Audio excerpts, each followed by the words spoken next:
Merci, Monsieur le leader adjoint. Maintenant, nous poursuivons avec Monsieur le député d'Acadie.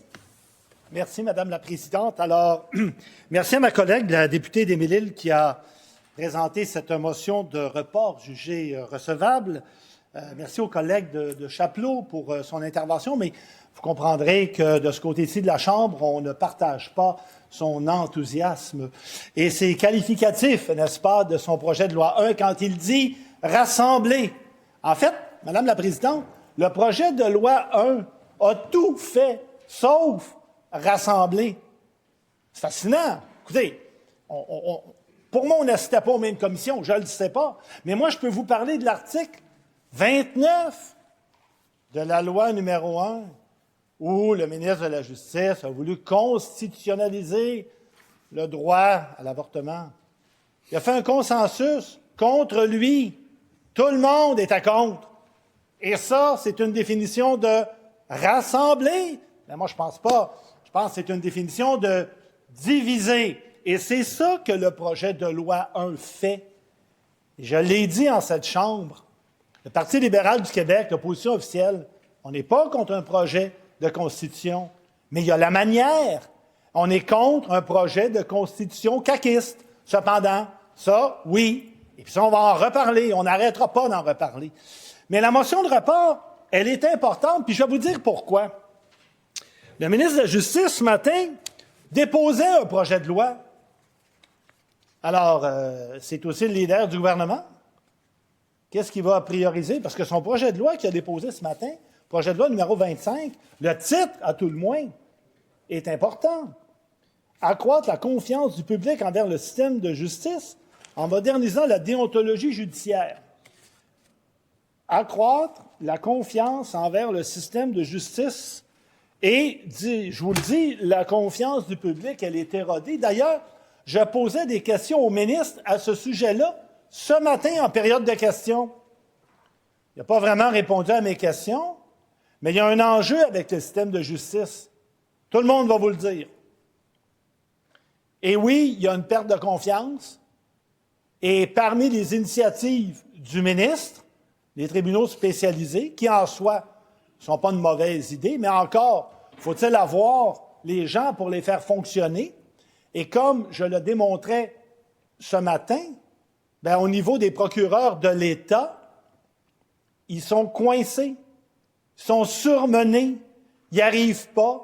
Il manque de procureurs, il manque de techniciens juridiques, de techniciennes juridiques, il manque de personnel de soutien.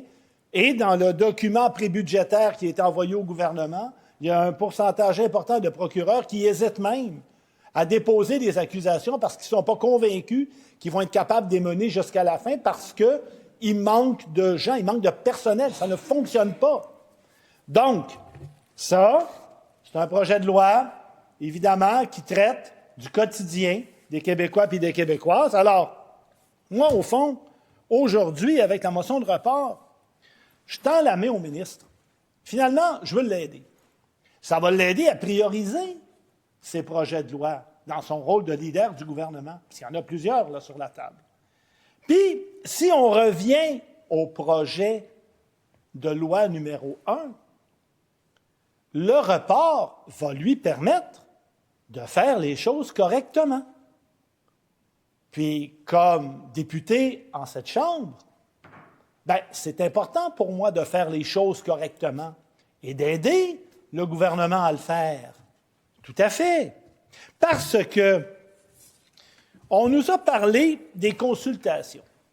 Bien, reprenons l'histoire au complet de ce projet de loi-là. D'abord, le gouvernement demande à deux experts, M. Rousseau et Proulx, de lui préparer un rapport. Un des éléments importants du rapport, une recommandation importante, c'est de dire consultez la population, mettez en place un comité large pour qu'on puisse recueillir le plus d'informations possible. Parce que, je le répète, la constitution d'une nation appartient au peuple. C'est fondamental. Que fait le ministre? Non, ça, cette recommandation-là, il l'a ignorée. Après ça, il dépose son projet de loi. Et oui, il y avait eu des rencontres informelles avant. Et il lui a été mentionné, écoutez, travaillez en amont, allez voir les gens.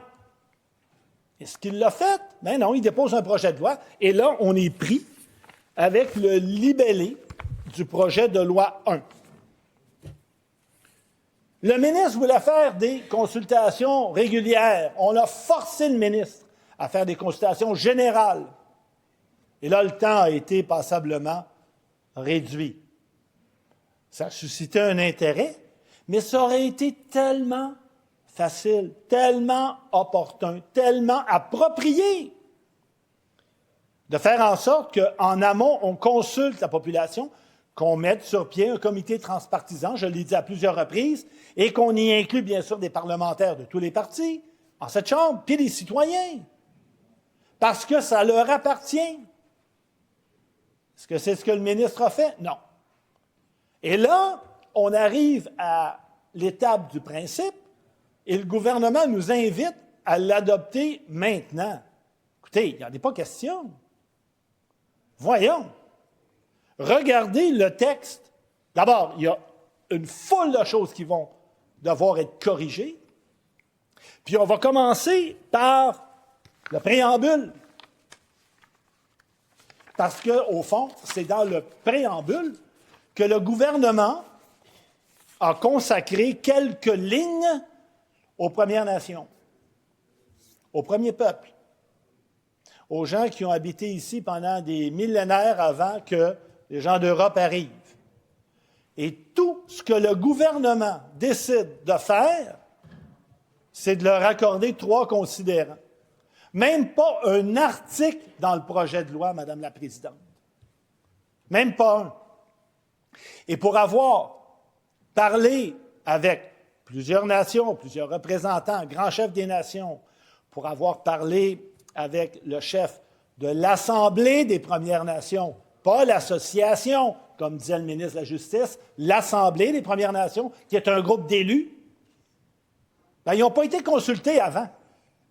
Et ça les touche directement. Et pourtant, la recette, elle est simple.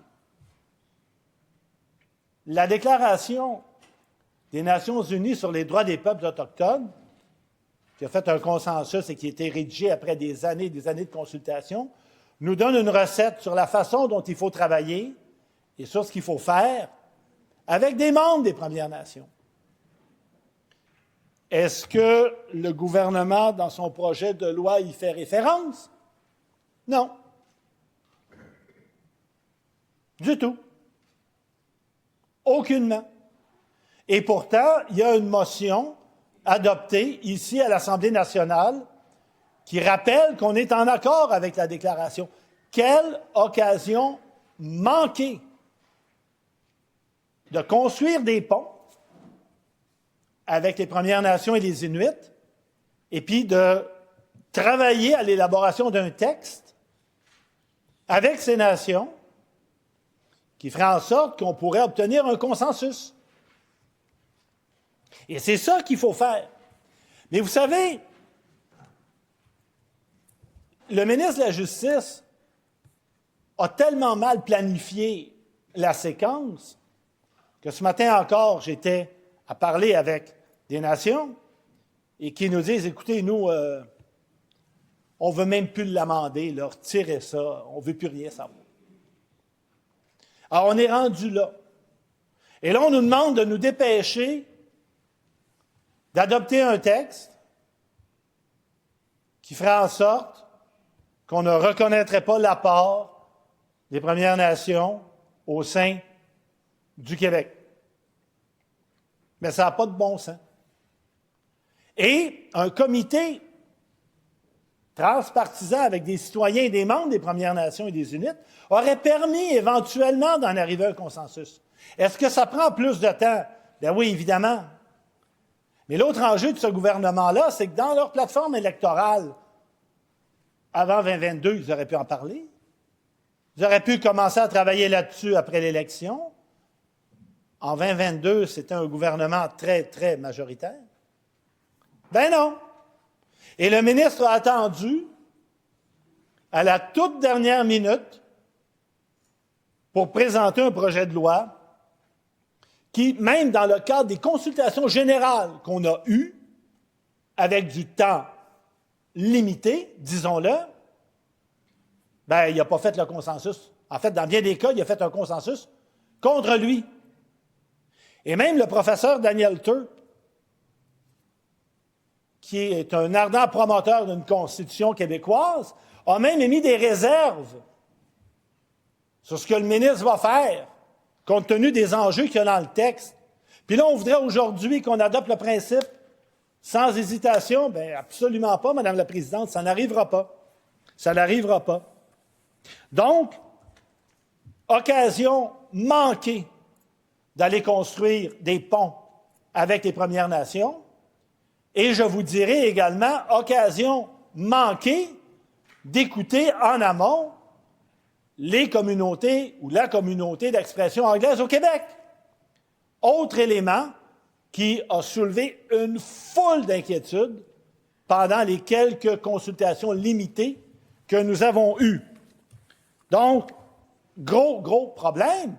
Alors, l'avantage de cette motion de report, et nous la voulons pour une période de 12 semaines, et là, je vois que le temps file et qu'il me restera du temps, n'est-ce pas, pour continuer éventuellement, mais entre-temps, ça permettra au ministre de faire son travail, de faire ses devoirs. Nous en rediscuterons, Madame la Présidente. Donc, justement, vous venez de me donner la réponse. Vous allez poursuivre votre intervention à la reprise du présent débat. Donc, je vais ajourner le présent débat et suspendre les travaux jusqu'à 15 heures.